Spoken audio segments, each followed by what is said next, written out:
Go. Here we go. Hello, Hello, everybody. everybody.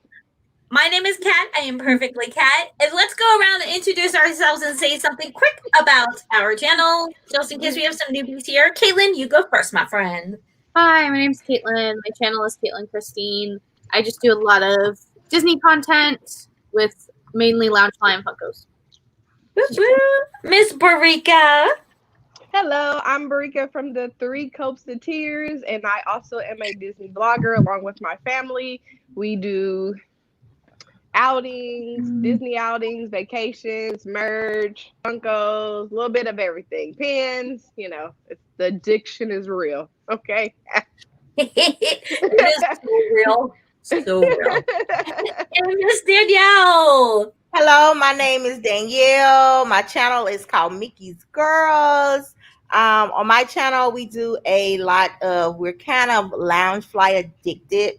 So we do a lot of Loungefly reviews and let you know what's new, what's on sale, just any way that we can help you to get a reasonable price for your bags. So check us out.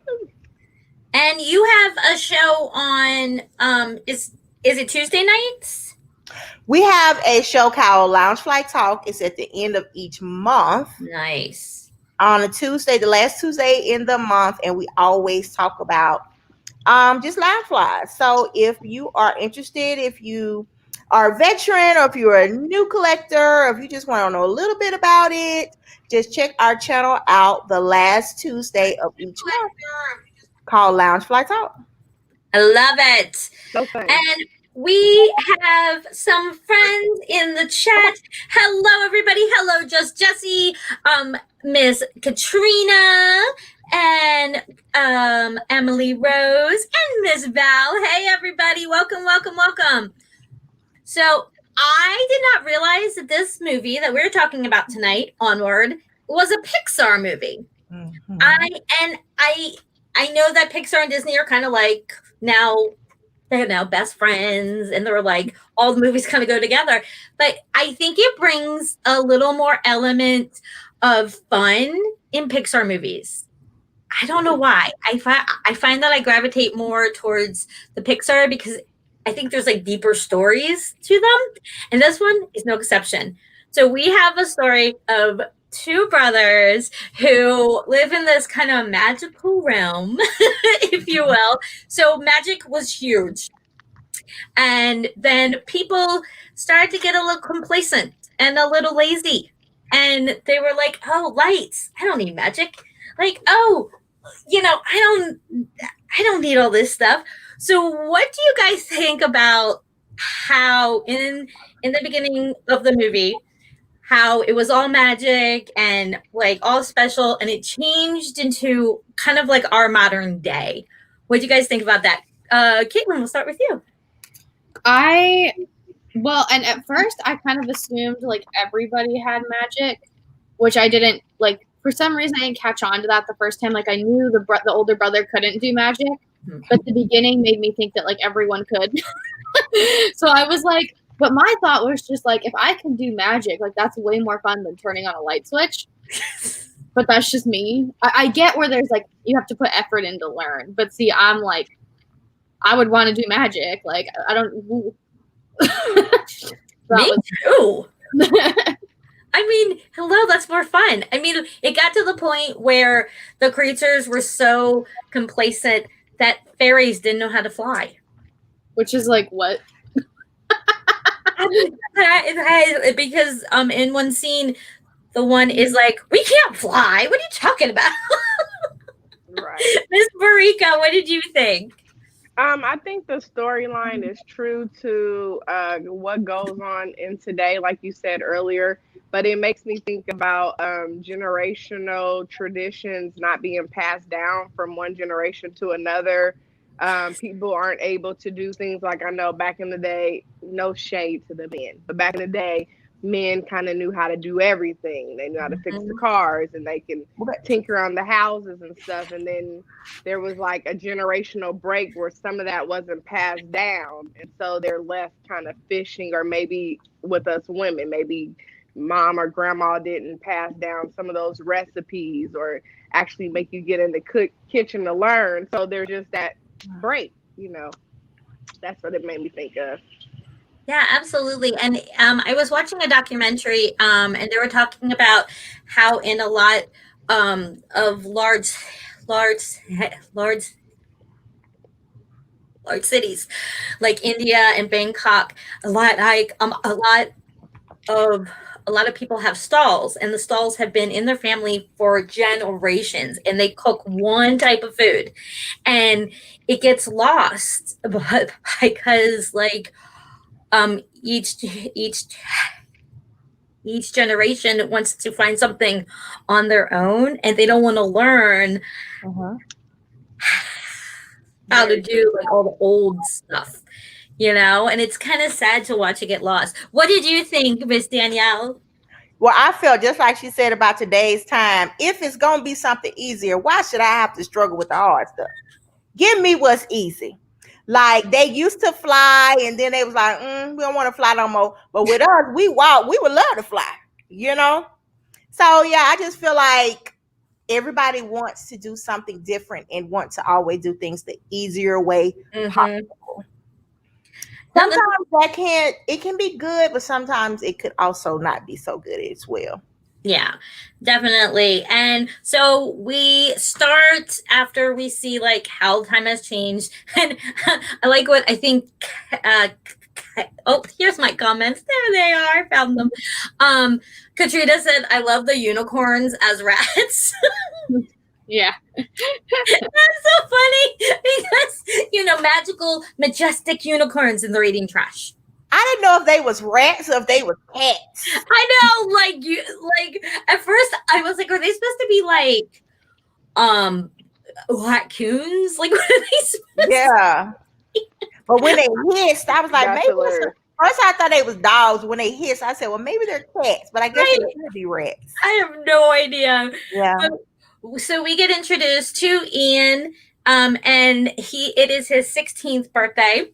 And he is just a sweet, loving kid who just wants to fit in, but he's really, really shy. Can I say something really quick before you get too far? Did you all realize what the houses look like? That was the thing that I noticed. I didn't until like later on, but you tell us, what did they look They're like? in the shape of mushrooms. Why was that? I was like, why is it shaped like a mushroom? But that was something I noticed new yesterday that I had never noticed before. I think that's kind of like to call back to all the old world magic, maybe. Yeah, but you notice the sky. Yeah, like if you notice the skyscrapers had like castle like tiers on them to kind of like go into that. And you get to meet the mom, who, by the way, is probably one of my favorite characters in Disney. Nice. She is hilarious. She is tough. She is a mama. Like she is trying her best to raise her boys, and she's fearless. Like I feel at one point she's has like I'm a fearless warrior or something. I love her. And we also get to meet Barley. Barley is Ian's older brother, and he seems like he's very carefree and kind of like a little too carefree, maybe. What did you think about how Ian and Barley's relationship was at the beginning of the movie? You guys can, whoever wants to go. I felt like Barley was more, like you said, carefree, more of, he was so into imagination and, things not being real. But he was actually, I guess he had learned about the magic from a while, from a while back. So he was trying to get more into that, to where Ian was just trying to survive. He was a shy kid, wanted to be a part of the crowd. Wanted to just be able to meet his father. He longed for that father. So, that was bad. I think that Barley was he knew his father, so he dealt with a lot of grief in his own way. And I think the imagination world might have been a way for him to kind of escape from that. And then he Mhm. always was getting into trouble because he didn't have a lot of guidance. And then him and the mom's boyfriend kind of didn't really get along, so he couldn't receive guidance from him. With Yes. Ian, he was more responsible, but it was because of Barley, because he had Barley to look after him. He didn't realize it to the end, but he was kind of embarrassed by him because Barley was so wild, even though he was responsible because he cared for Ian. But sometimes we take for granted Yeah, like what's he right in was front of us. just had like a big goofball, and but he was what I want to be. Is just like carefree and just like so unapologetically himself. Right. I mean, like just look at his van. He was so proud of Guinevere.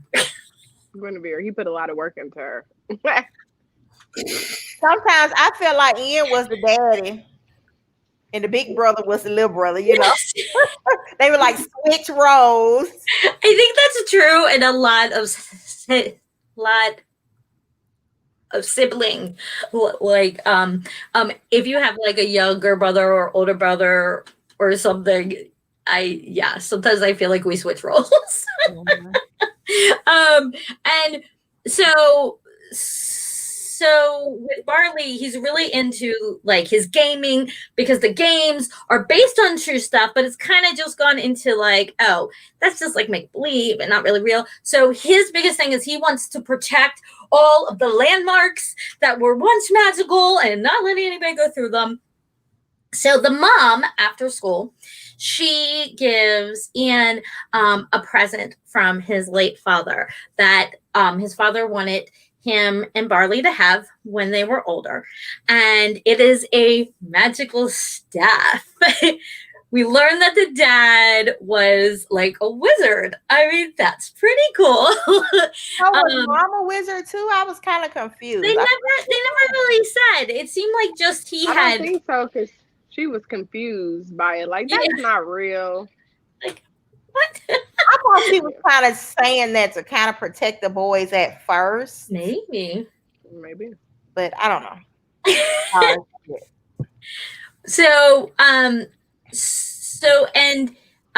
And a spell is left, and they try the spell. Well, Barley tries the spell, and it doesn't work.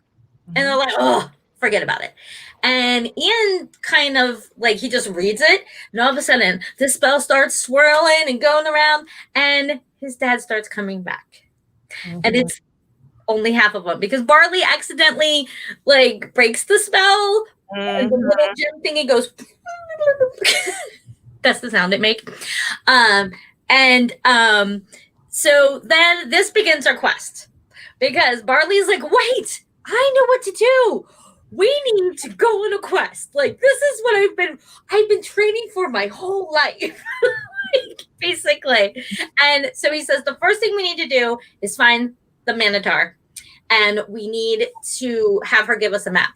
Hold the Minotaur. Just give me your thoughts because I love her. Oh, and she's voiced by Octavia Spencer, who I adore. Really? I didn't realize that's who voiced her. I love her so much. She's hilarious. She was only $5 on Box Lunch, and I couldn't resist. So, who is Octavia Spencer? Have you seen? I'm trying to think. My mind just went blank. I don't know. So what? Caitlin, do you know? Maybe she's in The Help. Oh, yeah. The Help. My mom said she played in The Help. Okay. Thanks, Yeah. Mom. I love her so much, and to have her in like a comedic role like that is so much fun. So our Manicore got very. Wait, can I say one thing? I'm sorry to cut you off. When the dad was half body, he really reminded me of Weekend at Bernie. That like Weekend at Bernie vibes for real.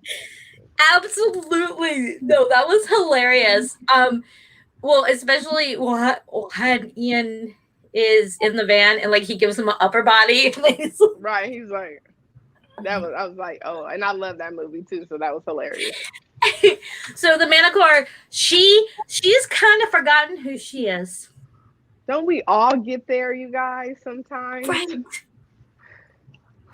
So let's talk about that scene. She was well polished. I mean, she had her memories all around. So she, had all the map and all the tools and things she used to use, the weapons, but she had really gotten in. She just was like the rest of everybody else, forgetting the magic and all of that. And she was very content because when they came, she was not feeling it. Like, look, I got a great thing going on here. Don't disturb it. No, I'm not going to help you. Until she freaked out. Yeah, boy. And the great part is that she freaks out over a karaoke machine. She's like, that's it. I'm done. So we have an expert on this movie who happens to absolutely love it as much as we do. Welcome in, Josh. Oh, hey. Hi, Josh. Hello. I brought the whole crew. He's got the whole family. Where's Got the crew. Josh, where's the mom? They don't have a pop of her. Oh, how could they not have a pop? Okay, that's it. I'm calling Pop. Pop, that you need to make the her. mamas can't get no love. Funko? Moms can't get no We gotta love. call Funko Cat, not Pop. Oh, Funko, because the Pop is different. A Funko. Josh, we're up to the Manticore scene when they are in the restaurant. Tell us, what do you like about that scene? Oh no, I think he's frozen. Are you talking to me? Yeah, Are Josh. you talking to me? Yes, sir. But you're frozen on my end. Sorry, ask it again because I didn't hear you. Oh, we are at the Manticore scene when they are in her lair. What did you think about that? How it was turned into like a Chuck E. Cheese? I wanted to go to it. Yes. I wanted to go eat pizza or whatever they were eating. Right. I want some of it. I want some, and I want to eat it. And I was like, she's super scary. Like, look at her cute little smile. It's so cute. No, I love her. Let me see if I can change this. There we go. And so then after the boys realize that maybe the Manticore can't help them because like the place is on fire, then maybe they should like leave. And they Barley grabs the map, which is like kids menu, and they kind of like follow the clues. And Barley's like, we should go on the what's it called? The road of Josh knows this. No, I do not. Hold on, let me find it. Yeah, Elsa is Josh today. It was for like 2 seconds. I'm back, aren't I? And I'm not freezing again. Yes, you are. Am I still frozen? You're in slow motion now. Oh. Let's see. It's called the I don't know. It's called the Scary Road. Instead of going on the highway, they're gonna go like down this scary, broken down area because Barley has a gut feeling. He's like, that's what questers do. They take the hard way. And his brother's like, no, we're gonna stay on the beaten path. We're gonna stay. And they poor Guinevere runs out of gas. They so Barley tries to teach his brother how to hone in his magic. And one of the things is making the gas can bigger. But Barley's a little too enthusiastic and is like really bothering him and getting him in his head. And he makes Barley really tiny. That was hilarious. Honey, I Shrunk the Kids. They have so many elements from old movies, like Honey, I Shrunk the Kids. I mean, they did a good job with. They totally did. It was so fun to see. And so Barley is talking to the fairies, and he's like, "No, you guys, you can fly. I mean, like you have wings. You should like fly, and they're like, "What are you talking about?" They're like so mean. They're some of I my know. favorite people from the movie. What? The little biker fairies. They're funny. The They're biker like, fairies. They was they're like ruthless, this baby. They didn't big, play. and they're like, "We're gonna beat you up, bud." And they were scary, and they could beat him up too. That was the funny thing. So then the mom comes home because she was getting cake and stuff for the party. And she realizes her boys are gone and something is not right. So she puts clues together, like, okay, they went to the Manicore's place. She goes there and she tricks the police officer into releasing the Manicore Corey to her. And the two of them together need to have their own movie because they were hilarious. And there's not enough strong strong women movies in Disney like that, because that would be hilarious. I'm sorry, what? The Corey and the mom There's out not on their enough own, strong female characters in Disney movies. like buddies. It's always like it's like Woody and Buzz, like Barley and Elsa. you know what I mean? He said Elsa and Anna. That is a good example. Yeah, like But There's not many in Pixar. Pixar is more of a man-covered movie, or it's more male-pushed production studio, if that makes sense. no, it really is. If you really think about it, a lot of movies from Pixar are all male-oriented. I was just literally thinking about that a few minutes ago. I was like, that is kind of true because they made Dory kind of dumb when she was Marlon's partner. And like, hey, Pixar. Yeah. when you think of Toy Story, you think of WALL-E, you think Cars. of Bug's Life, Cars. Bugs Life. Yeah, it's all. The only thing that's really female-oriented is Brave. Yeah. This is true. Oh, Pixar, you gotta get your stuff together. Come on. So they get pulled over by the police officer, and Ian, like, he has to use his magic and disguise himself as the mom's boyfriend, who is pretty funny, by the way. And the only way the magic will go away is if he lied.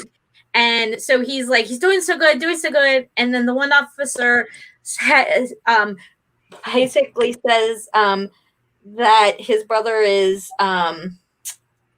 what did they say? His brother is A screw up. Yeah, a screw up. And he's like, no, he's not. Me. And he starts changing. That was me. Poor Barley. I know, Josh, you would to do that. Poor Barley's like, wait, is this what you really think of me? Like, I'm not a screw up. I mean, like, he was really upset. So let's talk about that. It's like everything that Ian thought of Barley came out all at once, and how he really felt and how frustrated he was with his brother, which I don't think any of it was really true. I think it was just frustration that happened, and people, when you're frustrated to your breaking point, you say things that you're not supposed to, or you say things you're not meaning to. But a lot of times when you're frustrated at that point, when you're stressed out, a lot of the truth comes out as well. So that was the breaking point for me, where they're like, we need to work on our relationship as brothers. We're brothers, but we're technically just friends. Let's actually be brothers. So Right. I think he did mean those things to him because he always had that element of embarrassment. And because that was real hurt when that came out. Barley was hecka hurt, and even Ian, he tried to cover it up, but he couldn't cover it up because of that truth serum. So sometimes we hide things that we really feel about people, and then eventually it's gonna surface. Mm-hmm. I think he just didn't see the good things that he didn't, and that was part of the movie, which is going forward, but not he just didn't fully appreciate everything that Barley was doing quite yet. I think That's Well, that happens a lot with everyone. When people are doing good, you like it, but then when they don't treat you a certain way, you always gonna throw that out before you throw out the good stuff anyway. So I mean, that's just how it works. Also, when someone is bothering you a lot, or like getting on your nerves, or they're being a pest, or they just like want to be around you so much, you take advantage, like you kind of take advantage of it, or whatever. So whenever they disappear, or whatever reason, you kind of realize, oh, maybe I shouldn't have been that way. Mm. Yeah, and so then Ian is like, okay, I'm going to listen to you. We're going to go the way you want to go. And they end up actually finding a way into where the stone is. And they have like little adventures along the way on a cheese puff, which I thought was awesome, by the way. And it bonded them like as friends and brothers. I love that. But how they got where they need to go, there had to be a sacrifice. Mm-hmm. And the sacrifice was Guinevere. Let's have a moment. Yeah. How did you know? Yeah. I know you're like, I'm kind of going back to like my favorite part of the movie is when Barley's still tiny and he's like teaching him how to drive. And he's like, I'm not ready. And he's like, you'll never be ready. Merge. I'm just like, it's so true. I'm ready for merging. It's not. Well, and that brings up a good point, is that throughout the movie, Ian had this list of things he wanted to do with his dad. Mm-hmm. Like he wanted him to teach him how to drive and like toss the ball and like talk. And so it was kind of sad because as the time is running out, because they only have a day, as the time is running out, he's crossing off things that he knows he can't do with his dad. Meanwhile, who is he doing all this stuff with? Who has been there his whole entire life? Yeah, Barley. It was kind of like a father figure to him. Anyways. Yeah. Yeah. So we definitely was. It's so cute. And so we get to the point where they think that they're at the end. And they find the stone and they realize they're back in town. Right. When all this they get all of that. And they are in school. They're at the school. And Ian is upset. He's like, are you serious? We should have taken my way. He wasn't very nice. But Barley's like, I'm not giving up. Like, I am sticking through this quest and I'm kicking some booty and we're going up there. So he does not give up. He keeps going.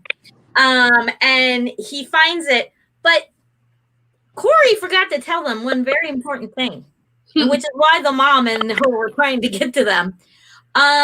There was a curse. Yeah. There was a guardian. And oh wait, I left out one of my favorite parts. The giant blob. The gigantic gelatin. The gigantic cube. It just like sucked everything up. It was so funny. Can I just give a shout out to Tom Holland and Chris Pratt though? Mm-hmm. Yes. I don't know if y'all mentioned this already or not at the beginning, but like perfect casting, amazing casting, beautiful human beings. Like I love it. Plus they have a connection already because of Marvel. Mm-hmm. So 100%. And speaking of cast, John Ratzenberger, he has been in every single one of the Pixar movies as a guest. He was the Cyclops construction worker in that ending scene. And Bonnie Hunt, another one who's been in a lot of the Pixar movies. She was a mermaid. Oh, I didn't know Bonnie Hunt was in it. Wow. Apparently, I mean, it says that, and I listened for her, but I don't remember hearing her. I know she was in Cars, but I didn't know she was in everything else. Right. Well, she's done like some other things, like Toy Stories. She's been in a couple other ones, but John Ratzenberger, he has been in all of them. It's so funny. Isn't he Cast Away? I don't think Knowing so. all the facts, Cat. You be knowing all the facts. Yeah. I don't know. Did he pass away? I'll have to look that up later. Is he the one that plays Pam? No. Yes. And like the truck and cars? Yes. Yeah, he passed away, I think. Oh, that's so sad. So he's not going to be in any more Pixar movies?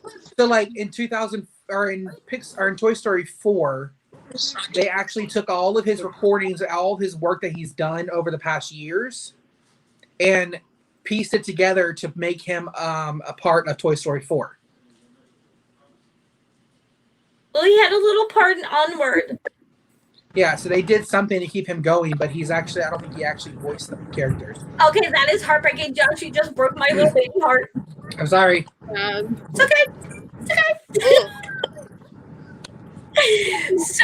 So when we're at the school and this giant monster of broken school and everything is just breaking through and the mascot face goes on the dragon. That's hilarious.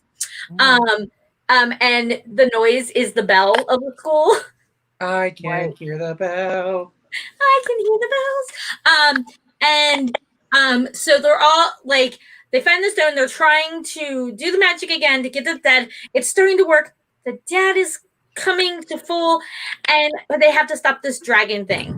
The mom, she is like, I am a warrior. Oh yeah. See, that's Mama what bear. confused me. Mama That's bear. why I thought she was a warrior too. Right. That was the power of when somebody messing with your baby. Okay.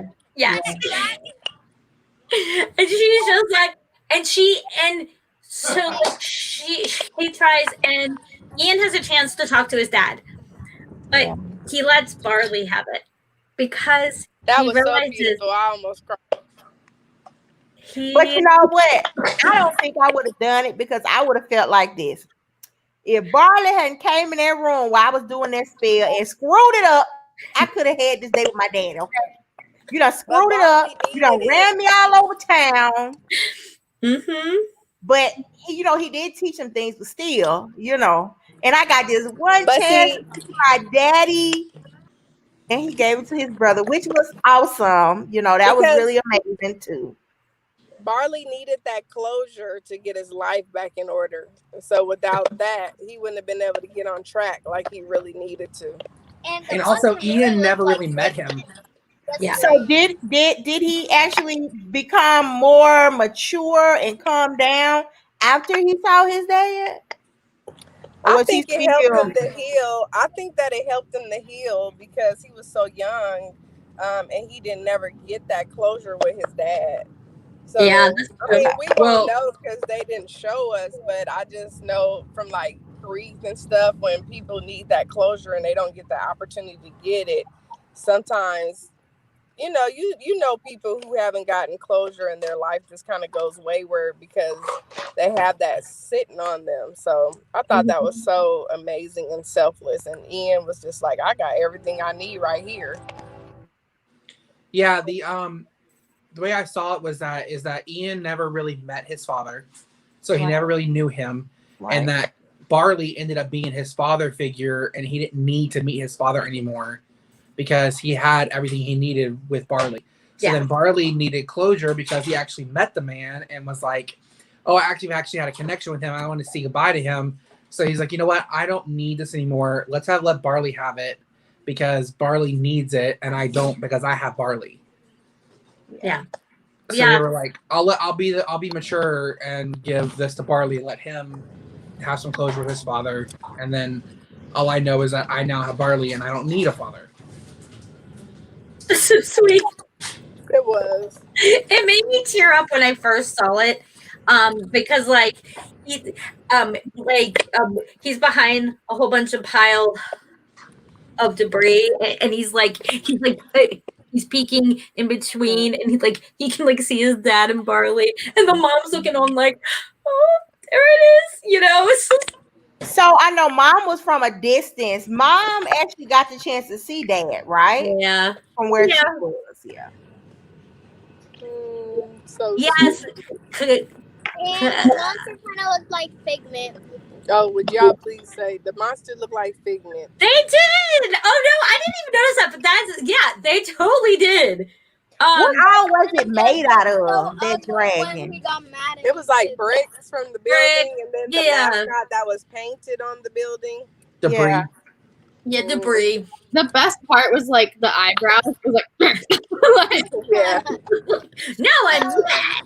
These are my angry eyes.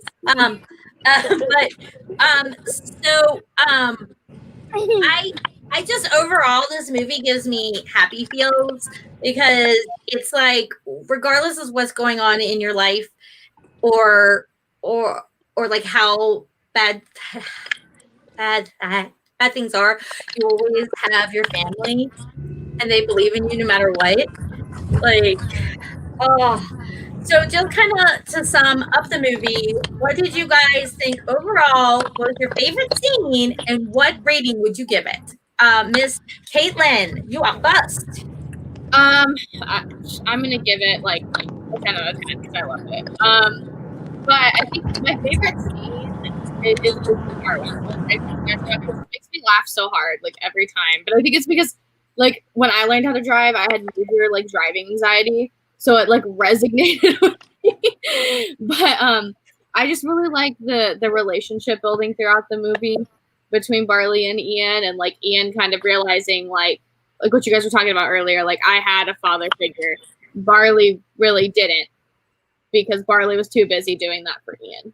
And so it was cool that Ian kind of had that like realization and was able to be like, okay, I'm gonna let Barley have this. But it still kind of broke my heart a little bit, but you know.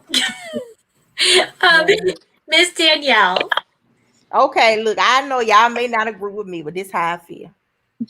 I just felt like Barley was such a screw up. And he was, in my opinion, he was.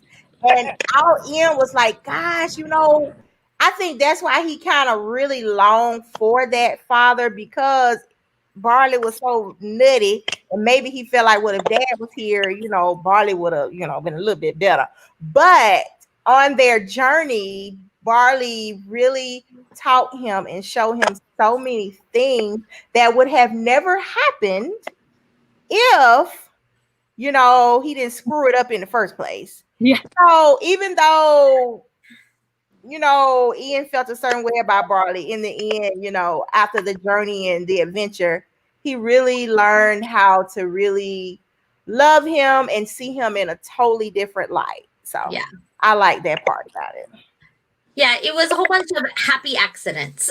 How about you, Miss Marika? I would give the movie. What do you give the movie? I give the movie about an 8 because I really did enjoy it. Only because I didn't think I was gonna like it originally. Like when the commercials were coming out for the trailers, I just was like, "What is this that they putting out?" So it was a pleasant surprise for me. I give it an 8. I mean a 10. Gives it a 10. Yeah. Because she thought it was fun. This is my bad face. She loves the monster. My favorite. You love eyebrows. My favorite part was definitely when he gave up his opportunity to see his dad, because I just thought that was so sweet and selfless of him. Yeah. I also love the part where he wanted him to do the spell of the invisible bridge. Okay, because I would not. No, sir. Okay, and then he tied the rope, and when he realized that wasn't doing nothing, he had the strength. Oh my goodness! But I did like the way he coached Brave. He's like, "Are you still alive?" He basically did, but did you die? Exactly, and I say that to my son all the time. I'll be like, I know it's hard, but are you still here? Like, he's like, yes. Okay. Your favorite part? My other favorite part is like crossing off the checklist, but then he actually just marking it. When he really Like, yes, I did that. I did that. That was sweet. Yeah, when he realized he got everything out of Barley. She likes the checklist, how he realized So cute. everything he needed. So that was our parts. Love it. How about you, Josh? So, me and my brother watched it for the first time on Disney Plus, and I wanted to watch it because it was between two brothers, and I'm literally Barley, and my brother is literally Ian. Me being, I want to be around him all the time and hang out with him and bother him and be by his side and be attached to his hip and ask him to play Dungeons and Dragons and go play Pokemon and go to Disney. And he's like, no. And he's like, I would rather do anything else in the whole entire world than hang out with you. And I just want that relationship with him. And we're literally the same people, like literally, like I am Barley and he is Ian, like to a T. Where like he stays in his room and is on his computer the whole time, and I'm like, I'll come bother him, and I'm like, let's go do something. He's like, I'd rather do anything else. So we connected that way through it, and it was really cute, and we really, really enjoyed it. My brother, I have an older brother. I have two younger brothers. The brother that I'm talking about is my youngest brother. He's the youngest of the family. So we loved it. We thought it was really cute. We didn't think it was like a typical Pixar movie. Yeah. Where they kind of focus on like one character or whatever. Like it's like, this seems to be like a family movie where like the mother comes out of nowhere and saves the day. Whereas usually like the main character or like the antagonist, like they kind of like do everything. Mm-hmm. So like, I feel like there was a lot of people involved in Onward. So we loved it. I would give it probably an 8. 7.5, 8. I mean, it's a really good movie. The only thing I wish there was more music in Pixar movies. Yes, agreed. Now I know there's like Pixar movies that have music, but I wish this one would have had more music. Unless I'm just not remembering the music that much. There was only a couple, and it was mostly non-vocal ones. It was just like underscores or like background. Also, I took off a point because I was really wanting to see the father's face. Yeah. It made Well, me they mad showed that we in pictures. Yeah, we Yeah, saw but we- all the pictures. Yeah. Yeah, but like, I get this dude, but like, Yeah, I wanted that's to what we see. got. That's the daddy right there. That's the daddy you got. So like, I was upset, but Yeah. it's still a really good movie. Yeah, And I think it's rewatchable. It is. Oh yeah. It pulls on your heartstrings. Every time I see it, I still be like, oh. It's so sweet. And I give it a solid 8. I think it's a good movie for everyone. And I just think it had great it had great storyline and great voice actors, and that just makes me happy. But someone said they need more merch. They totally need more merch. Like they Well, could they don't simply, clearance all get the a fair Onward merch chance though. They don't because- lock all the stuff down and got rid of it. well, it's because the movie came out at the beginning of the pandemic and it didn't really get a chance. So they did have all the merch in there, but it didn't get its fair chance. Yeah, it didn't. It didn't. So we're gonna wrap up a few minutes early after we do our round robin of what we have going on. I'm going to be on the Siskateers channel at 8:00. Yeah. We're doing the top 5 villains of all times. No one's going to guess my number 1. No one. wait, knows. I wanted to talk about this. Yes. So how do you choose between Yzma and Kronk? Because Kronk's technically a villain. No. He's a sidekick. He's technically a villain though. Like he's like a part of her troop. Like he's like even with her technically. I did think about that, but I didn't count him. I count him as a sidekick. Okay. And like the second kind of movie in Emperor's New Groove 2, which is Kronk's Groove, like he was in love and he was actually a good guy and he was in a camp. So But in his Exactly. personal group, he wasn't Exactly. a villain. So we're talking about 1, okay? She dropped the ball on He dropped it. We Dropped weren't it. talking about 2, Elise. We were talking about 1, okay? But she just bringing out the character. They elaborated a little bit more. But every movie doesn't have a sidekick, right? No. Mm-mm. Like this one didn't, right? I would say they were equal partners. Okay. The I think this sidekick guy is this takes for thing. like the mom. I think This the mom is the was like sidekick.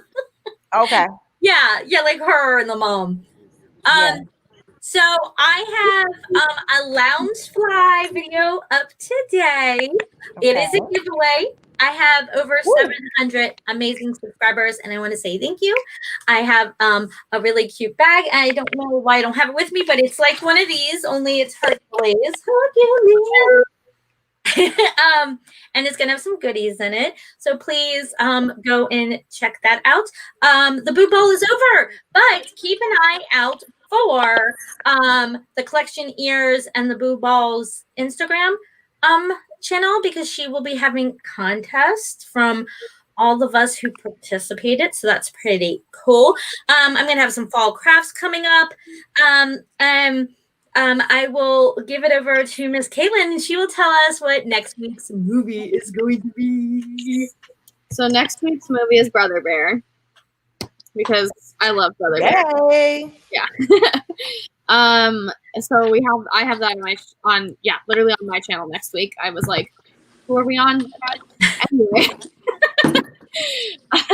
And then Wednesday, we're doing Funko Chat, right, Josh? Yes, this Wednesday coming up. We're doing Funko Chat. Yes, we're doing Funko Chat on Josh's channel. And then video-wise, I have some loud stuff and Funko Pop stuff, as usual. And that's what's going on with me. Awesome. And Miss Danielle?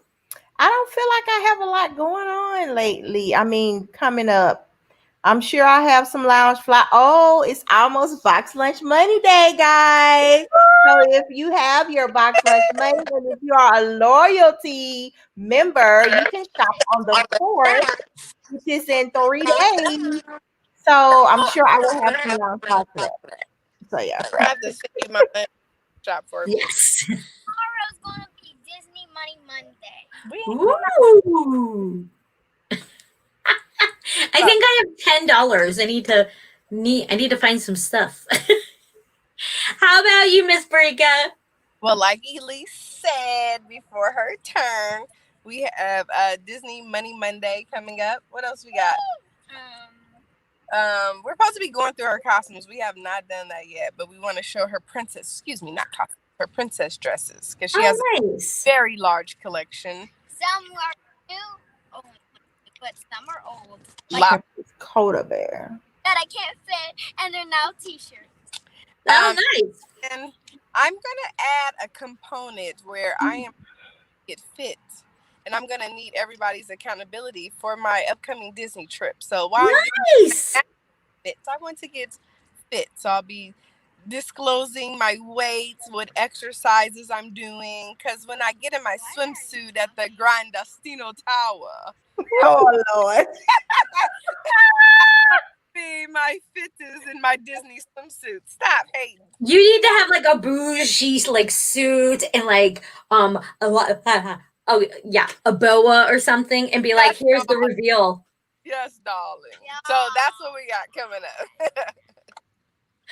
I love it. And Josh, what do you have coming up? Tomorrow I have a Disney mask haul. So I would send a bunch of masks that were all Disney themed. So I'm doing a haul on that. And then after that, who knows? I haven't had anything recorded. I don't know what's happening this month. I know it's Disney, and I know that on the 6th, Disney is Christmas again. So expect some Disney vlogs, Christmas vlogs, things like that. I'll be trying to get to the park as much as possible during the Christmas 2 months to record as much as possible and get as much of that content out. And then Wednesday night is Funko night, Funko chat. And it's going to be my channel at 9:30 Eastern Standard Time. And there's going to be me, and I have 8 guests. Nice. We're all in the theme this week is rainbow. So we're going to be bringing out Funkos of every color of the rainbow. So we're going to bring different stuff out and all that kind of junk. So I'm excited. It'll be fun. It'll be strange having 9 or 8 guests and trying to wrangle everybody down and make sure everybody's getting enough time and stuff, but it'll still be fun. We're adding in 2 people this week, and it's going to be Rowan from the Disney Damsel and then Syria from Dream It DIY. So they'll both be on to talk and chat and all that kind of stuff. So that is so much fun. Thank you guys in chat for being with us, and thank you, Miss Katrina, for putting down our links. I truly appreciate it. Please go check out every one of us because we all love you guys and we love doing this. So next week we will be on Caitlin Christine's channel. You don't want to miss it. So we'll see you guys soon. Now go out and make someone smile today. Bye, guys. Bye.